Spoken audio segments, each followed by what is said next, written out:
Bonjour à tous, alors une petite vidéo pour vous parler d'une amélioration à Ouzumé. C'est l'impression 3D. Alors là on voit notre machine en train de travailler, d'imprimer une pièce. Alors on est passé à l'impression 3D grâce à notre nouveau salarié, Victor.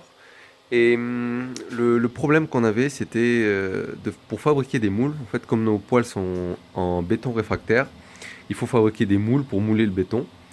Sauf que la fabrication de moules avec une précision aux alentours du demi-millimètre, voire moins, ça coûte très cher et c'est compliqué. Et jusqu'à présent, on faisait tout découpé au laser, donc tout en acier. Et là, on est passé avec l'impression 3D pour une certaine partie des moules. Et donc, on imprime un plastique de maïs, qui s'appelle le PLA. C'est en train d'être imprimé. Et donc là, on voit les inserts. Donc ça, c'est l'insert d'un de nos moules. La partie mâle d'un de nos moules. Voilà, on voit l'imprimante. Et c'est une petite impression, là, elle doit durer 4h30, je crois. Et pour nos pièces, on fait des impressions qui font 12 heures, voire plus.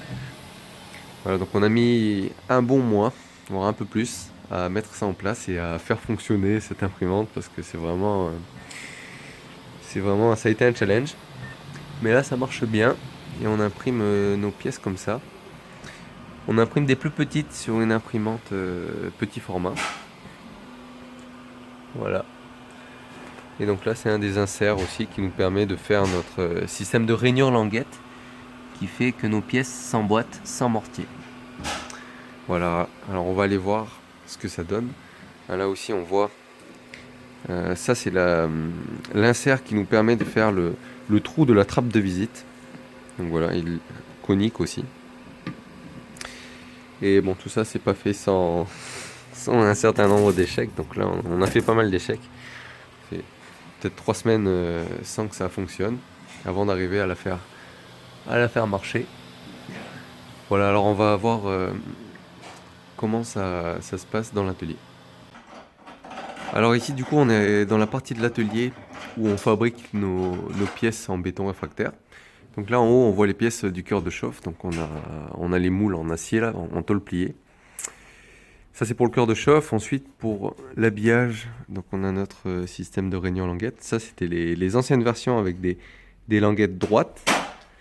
Maintenant, on est passé à la nouvelle version avec des languettes coniques. Bon, ça change pas grand-chose, mais pour nous, en fait, ça nous évite de casser des pièces, parce que sinon, on cassait une grande partie des pièces pendant le démoulage.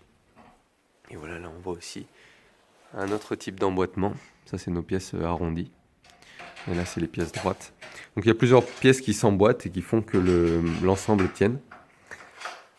Alors là, Victor au montage des moules.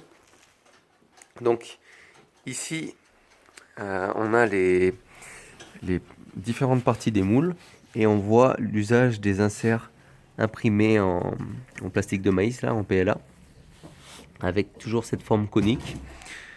Et là, notre ancien système, alors avant, on découpait de la tôle de 2 mm, et on l'empilait. Et après, on arrondissait les angles. Mais le fait que ces pièces-là soient à 90 degrés ici, ça faisait que le démoulage était vraiment compliqué. On ne pouvait pas faire d'angle de dépouille. Et maintenant, on peut les faire partout. Donc là, c'est une partie de nos moules. Et voilà, on voit comment ça se fait. Donc ensuite, les pièces sont assemblées. On pèse le béton, on fait la recette, on le mélange, on remplit les moules. Donc là, on voit un moule qui va être moulé là. Donc voilà, on voit le système. Donc le moule est rempli par le haut avec de la matière. Et donc ça, c'est vibrant. Il y a un moteur vibrant dessous. Et ensuite, c'est mis à sécher. Donc voilà. Et toute cette histoire d'impression 3D nous permet en fait de faire des moules vraiment moins chers, ce qui nous permet de faire des poêles moins chers. Tout en ayant une excellente qualité sur le démoulage et en gardant notre précision qui est vraiment extrêmement importante pour avoir des pièces qui s'assemblent sans mortier. Voilà, à bientôt!